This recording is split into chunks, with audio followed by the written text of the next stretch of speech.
reputation for myself. Are there any celebrities that you do not like? There's quite a few. Can I say Donald Trump? I mean, there are certain things about him that I can respect, but overall, I would not find him likable in any way. He's a bad representation, I guess, for Americans, or worst president, I think, American president. Now let's talk about fashion. Mm-hmm. What is your favorite item of clothing? Jeans. I'm a jeans light wash or mid to light wash denim jeans kind of girl. It's something that you can wear in the day. It's something you can wear at night. It can be chic. It can be casual. It's you don't have to think about it. It's just easy. Are there any traditional clothes in your country? Yes. India is, I mean, I'm maybe biased when I say this, but I think we have the best traditional clothing. I mean, my favorite thing that the women wear is this piece of garment called a sari, which is, I think it's 5 meters long. It's a piece of fabric that you drape around yourself and then over your shoulder. And I think it's so beautiful and elegant and classy.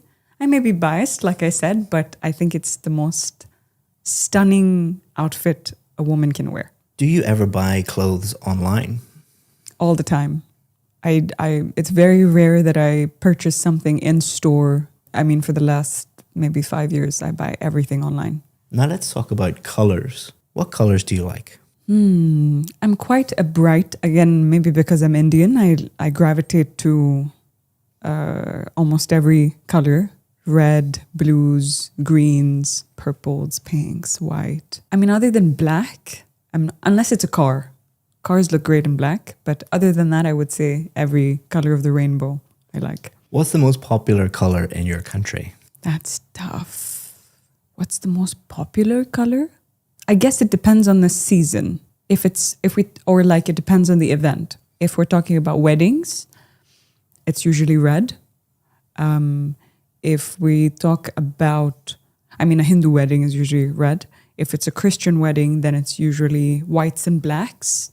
If it's, oh my God, it's every color. We try to wear as many colors as we can. Saffron, oranges, blues, greens.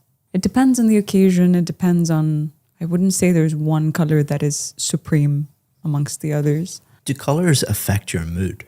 I think so. I think they do. I guess when I'm feeling gloomy and I put on a dark color, perhaps subconsciously to reflect my internal gloominess, it makes me feel probably more gloomy.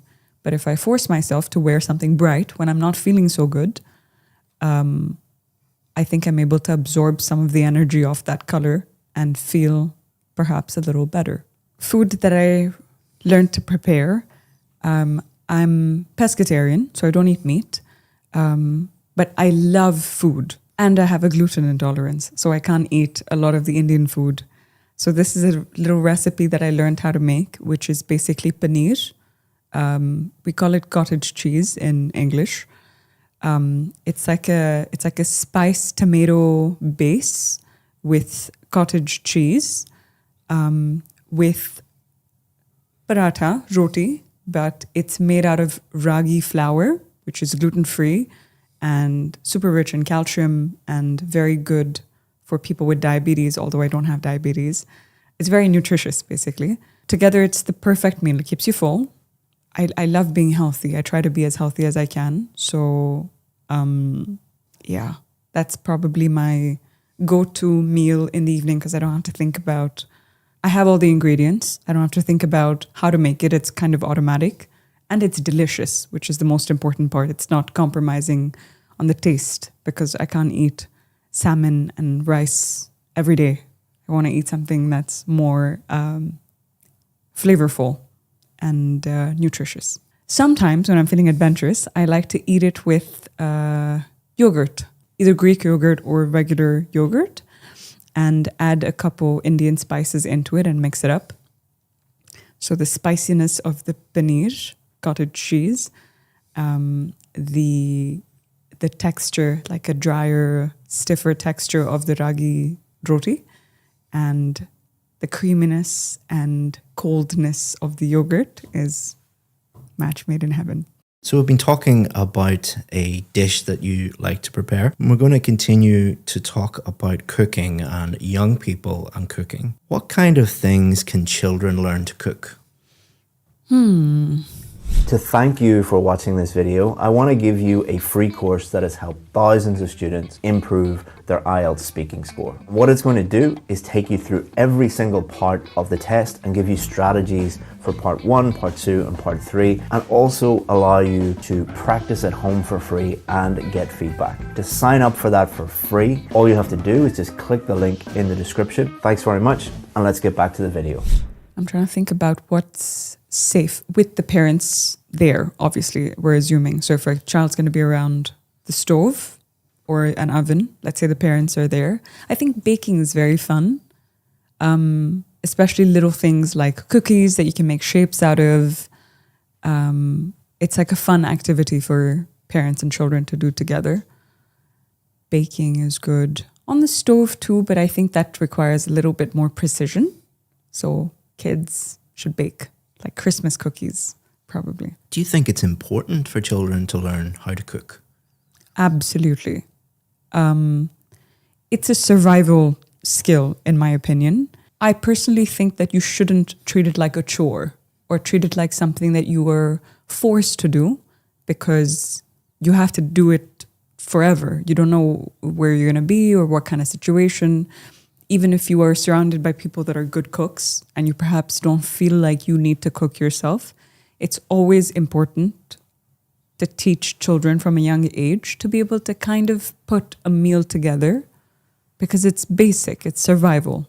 Now let's talk about working as a chef. What skills does a person need to be a great chef? Interesting. I mean, from what I've heard, I've never worked as a chef or worked in a kitchen before, but I think it takes a lot of trial and error. So for that reason, I would imagine that the person would have to be very patient. And with that patience, you need to have an inherent passion for the food that you're making. I think chefs usually specialize in one or more cuisines. So just having an understanding of the background of the spices, where it comes from, of the meat, where it comes from.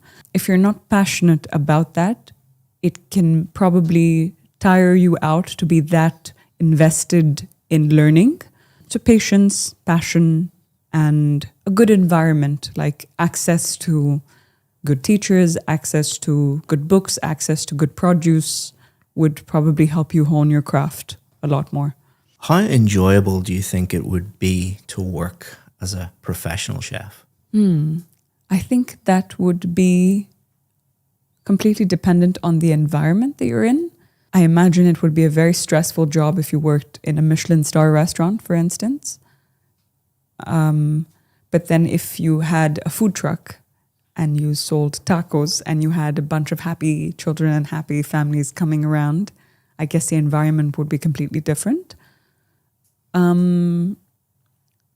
I would say it wouldn't be the same across the board. It would depend on where you worked, what kind of restaurant, how many people come there, what kind of food do you make on a daily basis, what kind of preparation. So I think it would be different for everybody. That's the end of the speaking test.